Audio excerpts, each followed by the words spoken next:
आयुरा. Sir, निधी तिच्या घरी नाही.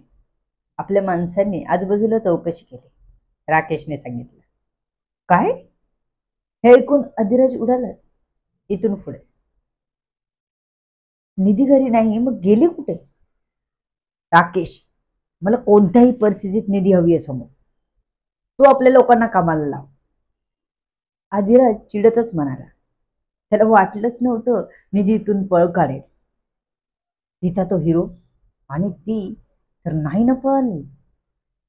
त्याच्या मनात लगेच एक शंकेची पाल चुचुकली. How dare you Nidhi, how? तू रागातच हाताच्या मुठी घट्ट करून तिची हिंमत कशी झाली मला चकवा देण्याची, असं पुटपुटला. तिला तो सोडणार नव्हता. प्रेम भीम गेलं तेल लाव. तो तिला आणि तिच्या भावाला, तिच्या हिरोला चांगलाच धडा शिकवणार होता. मनाशी चरफडत होता. त्याने माझ्या पायाला फ्रॅक्चर केलं, मला मारण्याची हिंमत केली. त्याला एकदम साधा समजलं होतं. माघार घेतली म्हणजे फट्टूच असणार असं वाटलं होतं त्याला. पण तो तर चॅम्पियन निघाला. त्याचं विचारचक्र सुरूच होतं. तिच्यासारख्या मुलीला बघून मला काय दुर्बुद्धी सुचली म्हणून तिच्या मागे लागलो. ती काय अप्सरा थोडीच आहे. शेवटी तिने आपले रंग दाखवलेच. त्या दिवशीच जायला पाहिजे होतं पुढे. उगाच सोडलं तिला.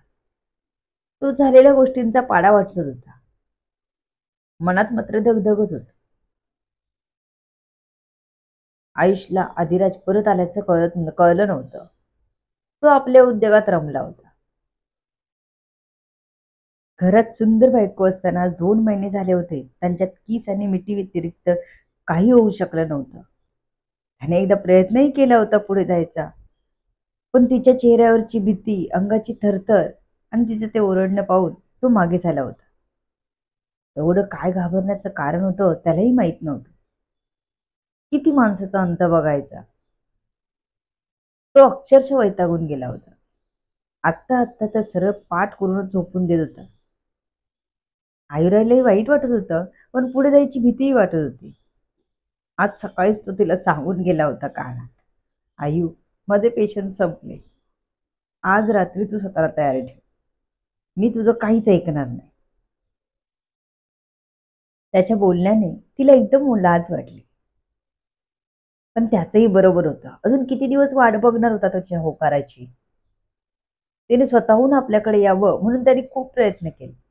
तिला तू किती आतुर आहे मिलनाला, हे 10दा सांगून झालं होतं, पण नाहीच. ती स्वतःहून पुढाकार घेतच नव्हती. आजकाल जास्तच चेहऱ्यावर त्रासिक भाव दिसायचे तिच्या. हे परमेश्वरा, आमच्या या सुंदर नात्याला नजर ना लाव. तो प्रत्यक्षाने मनात हेच म्हणायचा. का कुणास ठाऊक, पण त्याच्या मनात एक धाकधूक कायम राहायची. सकाळी कामाला गेला तोच मुळी उराशी गोड स्वप्न बाळगून. आज त्याने त्याच धुंदीत काम केलं होतं. त्याला विचार करता करताच गालावर स्मित हास्य फुलत होतं. कधी एकदा घरी जातो आणि तिला आपलीशी करतो असं झालं होतं. रात्री 9ला तो शटर बंद करून निघाला. जाताना पाहायला काहीतरी अडकलं, जणू त्याला कोणीतरी थांबवत होतं. पण त्याने झिडकारून तसाच पुढे चालत राहिला. आपल्या सुंदर स्वप्नांच्या ढगात तरंगत. ना कसलं भान राहिलं, ना विचार करायची बुद्धी. तो तसाच चालत राहिला. जसा करकचून बेसचा आवाज आला तसा आयुष भानावर आला. त्याच्या अंगावर सर्रकन काटा उभा राहिला आणि डोळेच मोठे झाले. मेलो, हा एकच शब्द त्याच्या तोंडून निघाला. गाडी त्याला अगदीच टच करायला आली होती. ए, काय रे, तुझा जीव वर आलाय का? माझीच गाडी बरी मिळाली तुला जीव द्यायला. तो माणूस ओरडला आणि साईडने गाडी काढून निघून गेला. ना ना नाही, मी जीव देत नव्हतो. तो एकदम घाबरून लगेच मागे होत म्हणाला. अंगावर अजूनही आलेला काटा तसाच जातच नव्हता. समोरची गाडी झपकन निघून गेली तरी तोही तसाच उभा होता. साक्षात यमदेवतेला भेटून आला होता. फक्त 1 इंचावर गाडी थांबली होती. जर गाडीवाल्याने ब्रेक दाबला नसता तर आत्ताच त्याचं राम नाम सत्य हे झालं असतं. ह्या विचाराने तो हातून चरकला. क्षणात आयुराचा चेहरा त्याच्या डोळ्यासमोरून तळाला. तो तिथून कसाबसा घरी पोहोचला. आयुरा त्याच्या येण्याची वाटच बघत होती. तिला दरवाजा उघडताना बघून आयुषने कोणताही विचार न करता सरळ तिला मिठीच मारली. आज त्याचा जीव खूप घाबरा झाला होता. त्याला आयुरापासून या जन्मात तरी दूर जायचं नव्हतं. स्वतःच मरून बघून आला होता तो आता. त्याला असं अचानक मिठी मारताना बघून आयुरालाही काही सुचलं नाही. ती त्याचं थरथर करणारं शरीर तिला जाणवलं. पहिला विचार तिच्या मनात अधिराजचा आला. निधी त्याला भेटली नाही म्हणून त्याने आयुषला धमकी वगैरे तर नाही ना दिली. आयुष, काय झालं? तिने काळजीने त्याला आपल्यापासून दूर करत विचारलं. आयुषने आता थोडं सावरलं होतं स्वतःला. एकदा सगळ्यातून गेला होता, आता पुन्हा ते हॉस्पिटल नको होतं. ते आठवूनच त्याच्या डोक्यावर घाम जमा झाला होता. रुमालाने घाम पुसत तो खुर्चीत बसला तसा आयरोने धावत जाऊन पाणी आणलं. त्याला पुढे करून प्रश्नार्थक नजरेने बघत राहिले. काही नाही झालं, आयुष म्हणाला. त्याला आता तिथे सर्वांना घाबरवायचं नव्हतं. तो निधीचा बॉस नाही ना आला धमकवायला, म्हणून तुम्ही नाही ना घाबरला. आयुराने आपल्या मनातली शंका बोलूनच दाखवली. नाही, मला चहा दे, नंतर बोलू आपण. आयुषने खुणावलं तशी आयुरा लगेच चहा आणायला गेली आणि आयुष उठून आपल्या बेडरूम मध्ये आला. समोरच्या बेडवर त्याने आपलं अंग झोकून दिलं. हृदयाची होणारी धडधड थांबली नव्हती त्याच्या. या अगोदर कधीच वाटली नाही इतकी भीती वाटली त्याला आज. स्वतःच्या प्राणापेक्षाही त्याला आयुरापासून दूर जायची भीती वाटली. म्हणूनच तिला बघताच त्याने जोरात मिठी मारली तिला. बेडरूमचं दार उघडलं तसा तो बेडवरच उठून बसला. चहा देत आयुरा त्याच्या बाजूलाच बसली. तिला जाणून घ्यायची उत्सुकता होती. खरं तर जेवणाची वेळ होती, रोज येऊन तो जेवायलाच बसायचा. पण आज त्याने स्वतःहून चहा मागितली होती. काय झालं? तिने काळजीने विचारलं पुन्हा. मी विचारात चाललो होतो. अचानक एक गाडी माझ्या समोरच आली आणि करकचून ब्रेक दाबला. मी थोडक्यात वाचलो. मला तुझ्यापासून अजिबात दूर जायचं नाही. त्याने तिला आपल्या जवळ घेतलं. ती हे ऐकून घाबरली. तिला तो आपल्यापासून दूर जाणार ही कल्पनाच करवत नव्हती. तीही त्याला घट्ट बिलवली. तिच्याही नकळत त्याला गमावण्याच्या भीतीने डोळ्यातून पाणी खाली उघडलं. आयुष, तुम्ही स्वतःला जपा. आधीच जीव टांगणीला लागलेला असतो. ती त्याच्या चेहऱ्यावर हात फिरवत म्हणाली. नाही असं करणार मी पुन्हा. तो तिला रडताना बघून आश्वस्त करत होता. इतक्यात दरवाजावर टकटक झाली. ते दोघेही बाजूला झाले. भाऊजी, आयु, काय झालं? तुम्ही इथे का बसलात असे? जेवायला चला. अवनी त्यांना जेवायला बोलवायला आले. काही नाही वहिनी, यांना थोडं घाबरल्यासारखं वाटलं म्हणून थांबलो. बाकी काही नाही, येतोय जेवायला.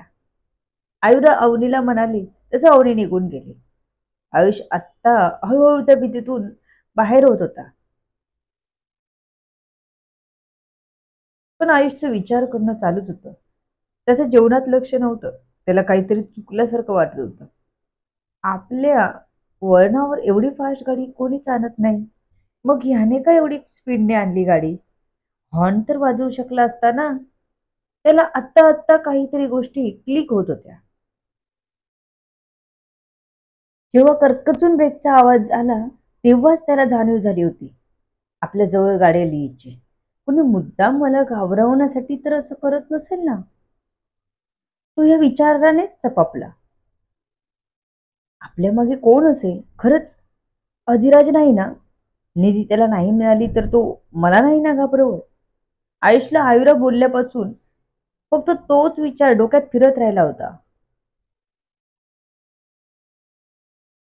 आज आयुष विचारात हरवलेलाच होता. जेवणातही लक्ष नव्हतं. त्याला असं बघून आयुरालाही चिंता वाटत होती. अजून तरी त्यांनी हा विषय कोणालाच घरात सांगितला नव्हता. भाऊजी जेवा, कसला विचार करताय? अवधीने त्याला विचारात हरवलेलं बघून विचारलं. कसलं नाही, ते जरा मशीनचा विचार करत होतो. आयुषने अवनीसमोर थापच मारली होती. रात्री आयुष बेडवर आडवा झाला. त्याला ह्या क्षणी आयुराची जास्त गरज भासू लागली. ती आपल्याला इतकंच मिस करेल का क्षणाक्षणाला? तो विचार करत होता. इतक्यात आयुरा आली. आयु, आज आपण एकत्र येऊ? आयुषने एकदम सडकती व्हॉइस मध्ये त्याला विचारला. आज त्याला या गोष्टीची जाणीव झाली की आपण असेच म्हणणार होतो. आज काहीही करून आपण आयुराचे आणि आयुरा माझी झालीच पाहिजे. हम्म. आयुरालाही नाही म्हणवलं नाही. तिने स्वतःला बजावूनच ठेवलं होतं की जरी किती भीती वाटली तरी आज आपण त्यांना स्वतःला पूर्ण त्यांच्या स्वाधीन करायचं. तसं आयुषने तिला अजूनच घट्ट पकडलं आणि आपल्या जवळ ओढलं. आयु, आय लव्ह यू. आयुष हळू आवाजात तिच्या कानापाशी येत म्हणाला. तसा तिला एकदम अंगावर शहारा आला. अंगावरचं रोम रोम क्षणात उभा झाला. आता पुढे काय? ही भीती पुन्हा मनात दाटून येऊ लागली. ती आपल्या ह्या भीतीमुळे खरंच हतबल झाली होती. तिने मनातले विचार झटकण्याचे प्रयत्न केले पण ते काही जात नव्हते. आता पोटात गोळा जमा झाला होता. त्याचे ओठ आपोआप तिच्या ओठांवर स्थिरावले. पण किस करता करता ते दोघं एकमेकांत हरवले. आयुषने तिला तसंच बेडवर आडवं केलं. तसं तिची भीती तिच्यावर हवी होताना दिसली. पण त्याने तिला सोडलं नाही. त्या दिवशीची चूक तो आज पुन्हा करणार नव्हता. तिची थरथर जाणवत होती त्याला. तरीही त्याने आपले बाहू पशात तिला घट्ट पकडून ठेवली होती. तिला 1 इंचही जागा ठेवली नव्हती हालायला. त्याचे हात तिच्या सर्वांगावर फिरू लागले. त्याने तिचे ओठ मात्र सोडलेच नाही. नाहीतर ती पुन्हा भीतीने ओरडे. मग आपल्यालाच करू वाटणार नाही. तिच्या डोक्यावरून प्रेमाने हात फिरवला. कपड्याचा अडथळा दूर केला. तुम्ही शॉर्टकट वापरू. आयुरा अजूनही थरथर करत होती. पण आयुषने आज तिला भीती दाखवायचा चान्सच दिला नव्हता. तिला कुरवाळत राहिला. अंगातील गर्मीने तर उच्च पातळी गाठली होती. दोघांचेही श्वास जड पडू लागले होते. आयुराचे हात त्याला छातीशी दूर लोटू लागले. तिची दूर जाण्याची धडपड सुरू झाली होती. पण आयुषला मात्र आता थांबू वाटत नव्हतं. तो पूर्ण बेभान झाला होता. तिच्या हालचालीने तर त्याच्या भावना अजूनच उत्कट होत चालल्या होत्या. To be continued. सर्व गोष्टी जाणून घेण्यासाठी पुढील येणारे भाग वाचायला आणि ऐकायला विसरू नका. तुमच्या अमूल्य प्रतिसादाची आतुरतेने वाट बघते. लेखिका शब्दवेदी उर्फ संतोषी गजानन राणे पाताडे. धन्यवाद.